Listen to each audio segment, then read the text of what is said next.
Hi everyone. Why do children of narcissists often go to a place in their mind where everything's their fault, and if they were different, everything would be different?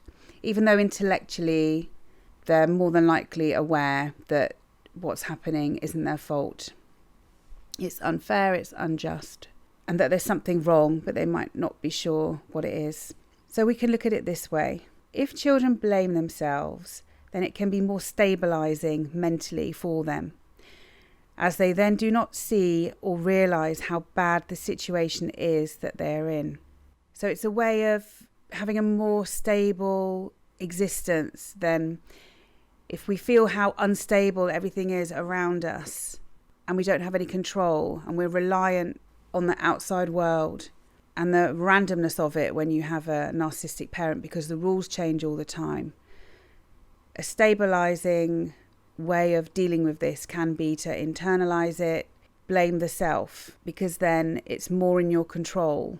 So if things are your fault, then you can change your behaviors, you can change the things you say, you can change your character, you can adapt to your living situation in a way that it's easier to manage, because it's a living nightmare, quite honestly, isn't it?